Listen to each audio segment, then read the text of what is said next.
Scott found endless joy in observing Mara, his girlfriend, in her daily activities, whether she was savouring a meal, engaging in conversation, or making humorous faces when something displeased her. To him, every aspect of her being seemed flawless, and no other woman could compare.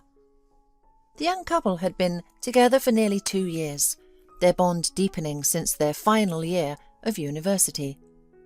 Now both were established in their careers, with Scott's professional life flourishing. He was eagerly planning their future together, envisioning a life filled with shared dreams and adventures. However, an unexpected event disrupted their harmonious path. One evening, Scott and Mara were invited to a friend's birthday party. The friend, Benjamin, was someone Mara had never warmed up to, finding him immature and boastful. Scott, on the other hand, valued their long-standing friendship and was looking forward to the celebration. On the same evening, Mara received tickets to a concert featuring her favourite musician, an opportunity she didn't want to miss. She tried to convince Scott to accompany her instead. "Let's go to the concert," Mara pleaded, her eyes sparkling with excitement. "It's a once-in-a-lifetime chance to see them live. You can celebrate with Benjamin another time." Scott hesitated, torn between his loyalty to his friend and his desire to make Mara happy. "Mara, Benjamin is one of my oldest friends," he explained, holding her close. "I can't just skip his birthday. It means a lot to him, and to me." "Mara, you're wrong. Benjamin is my old friend, and I can't ignore his birthday," Scott said, wrapping his arms around her. "So you can ignore me and my ideas, but not him? Is that how it is?" Mara retorted, her voice laced with frustration. "Fine, go to Benjamin. Have a great time admiring him. I'm going to the concert." "Where did you even dig up this Australopithecus? He doesn't care about anything except his stupid gadgets." Scott stormed out, slamming the door behind him. He hadn't anticipated Mara's harsh reaction to his loyalty towards his best friend. Deciding to address the issue later, he called Benjamin, who answered cheerfully. "I thought you'd forgotten about me. Come over to our usual spot. Let's have a good time," Benjamin said, his enthusiasm palpable. Scott hung up with a smile. Their usual spot was a sports bar where he and his friends gathered to cheer on their favourite team. Some pretended to be fans just to enjoy the male camaraderie, feeling like real macho men. They had a great time, but Scott couldn't shake off the unease he felt about Mara. He called her several times, but she didn't answer, leaving him worried and conflicted. Finally, after everyone had left, Scott returned to the rented apartment he shared with Mara, only to find it empty. The room was in disarray, as if a storm had swept through it. The potted cactus he had given her lay on the floor, and scattered magazines and calendar pages they had collected as a collage. Scott immediately understood. Mara was upset and had left, but where had she gone? He started calling all her friends and acquaintances, even risking a call to her parents. Mara's mother, upon hearing of her disappearance, said cryptically, "I knew you'd drive her to this. The consequences will be dire." Confused, Scott pondered the situation. He hadn't wanted to go to the concert with Mara, but what terrible thing could have happened because of that? She had enjoyed the concert without having to pretend to be happy for his friend, whom she disliked. So, what was the problem? Scott's mind raced with questions and worries. He couldn't understand why Mara had reacted so strongly, or where she might have gone. After a sleepless night, Scott began calling hospitals, police stations, and shelters in the morning. Chilled with horror, he even called the morgue, but everywhere he received a negative response. No girl matching Mara's description had been admitted. Well, that's something, the young man thought. At least she's alive, and if she's in trouble, she'll come back. We've been together for so many years. However, Scott waited in vain for a week, a month, or half a year. And Mara still hadn't returned. A year after her disappearance, Benjamin remarked, looking at his friend, "Look at what you've become. You're a shadow of your former self." "Forget Mara," he continued. "If she needed you, she would be here by your side." Scott could only shake his head in response. He couldn't imagine anyone else by his side but Mara.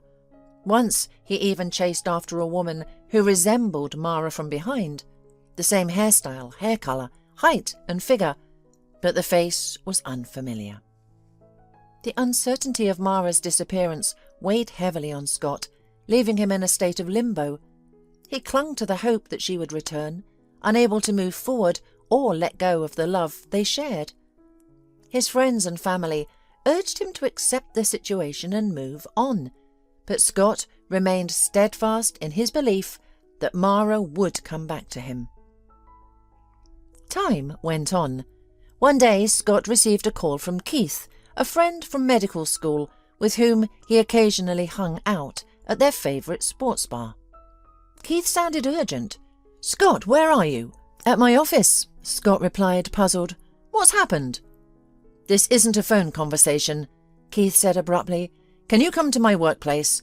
I'm at the oncology clinic. You know the address. They'll let you in. I've already informed them." Wondering why Keith needed to drag him out of the office, Scott went to see his friend. The guard at the entrance simply asked which office to go to and let Scott pass. From a distance, Scott recognised Keith's tall, lanky figure. The man hurried over, and the two men exchanged a handshake. In response to Scott's questioning look, Keith silently led him away. "She asked me to find you," Keith said. "Who?" Scott asked, astonished, his mind racing with possibilities. Keith's mysterious request and the urgency in his voice hinted at something significant, leaving Scott both curious and apprehensive about what awaited him at the clinic. Instead of answering, Keith opened the door to a ward and stepped aside, letting Scott enter first. Scott couldn't believe his eyes as he saw Mara's gaunt, emaciated face on the hospital bed. "Mara, is that you?" Scott whispered, approaching her and looking intently into her eyes. Keith discreetly left the room to give them privacy. Mara faintly smiled, causing a web of fine wrinkles to appear on her face. "I knew you would come," she said softly. "So, we meet again after all these years. By the way, how long has it been?" "5 years," Scott replied, stunned. "What happened to you?" "It's a long story," Mara sighed. "I'll just say this. If I hadn't been such a fool, I wouldn't be here. But that's not the point, dear. Promise me something." Scott stared at the face that had haunted his dreams almost every night, but the Mara he saw now was an entirely different person from the one in his dreams. "You must take my boy from the orphanage," Mara said. "Raise him. Samuel is a good boy, but without parents he'll be lost." "What boy? You have a son?" Scott asked, disbelieving. A cold sensation washed over him. "Our son," Mara smiled weakly. "When I left you, I wanted to punish myself. Soon I discovered I was pregnant, but I thought if I didn't tell you about the baby, I would be punishing you. I ended up punishing myself instead. After giving birth, I felt so miserable that I sought escape. The baby's cries, the diapers, I wasn't ready for any of it. I started partying, not remembering who I woke up next to, and the neighbours complained. Eventually I lost custody. I visited him in the orphanage whenever I could. I wanted to regain my rights, but, well, you see how that turned out. If only I could turn back time." Scott was in shock from what he had heard. He had spent years in fruitless searches, even foregoing fleeting affairs, to the point that his friends joked about his monk-like lifestyle. Now he found his beloved in such a state and realised she was not who he thought she was.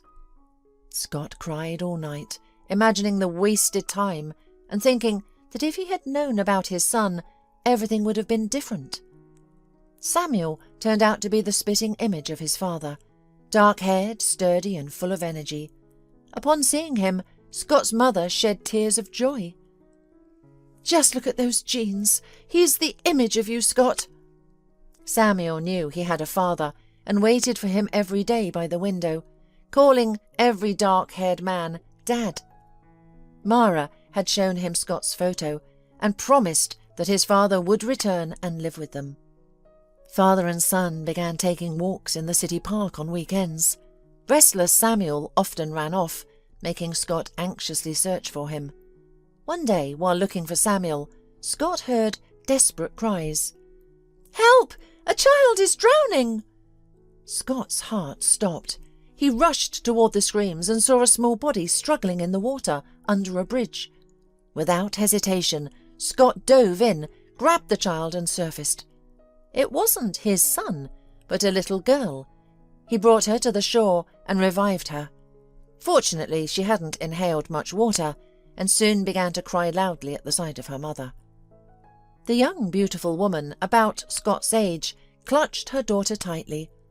"Celeste, thank God you're alive. Why did you run off to the bridge? I told you not to go there alone. The railing is so unsafe."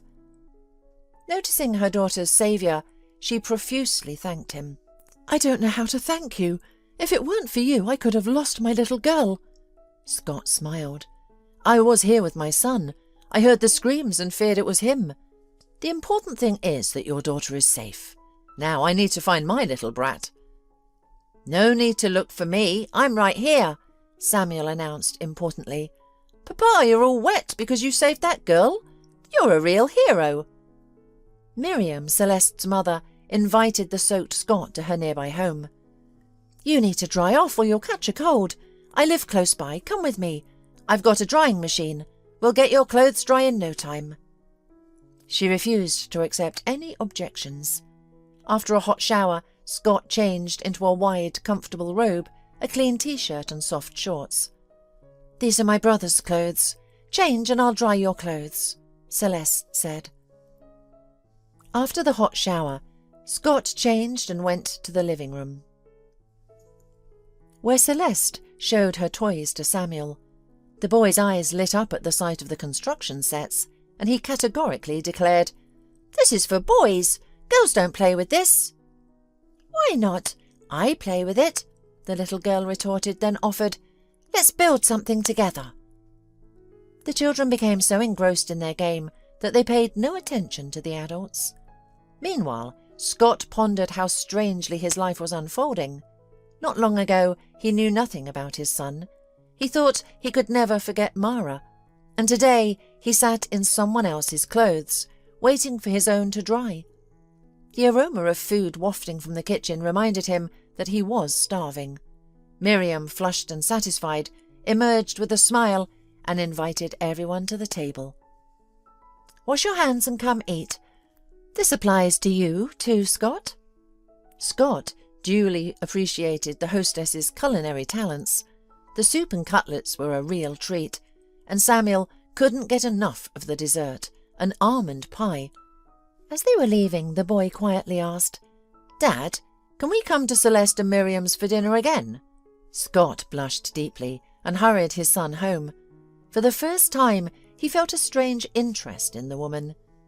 "Maybe it's because I saved her daughter, and she cooks amazingly," Scott thought as he drifted off to sleep. The following weekend, he went to the park again. As usual, his son ran off, and Scott followed, looking around. This time, he was searching for someone specific. He froze when he heard a familiar child's voice. "Mum, Samuel and his dad are here." Turning around, Scott saw Miriam, dressed in a light sports outfit.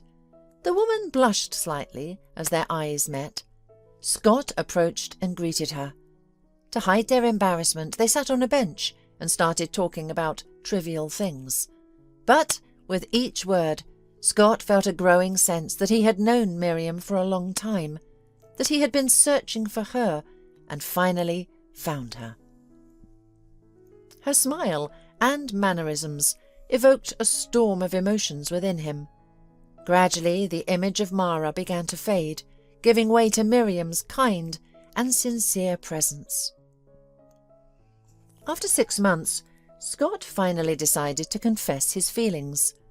With bated breath, he waited for Miriam's response and felt the ground slip from under him when she, blushing, softly whispered, "Yes."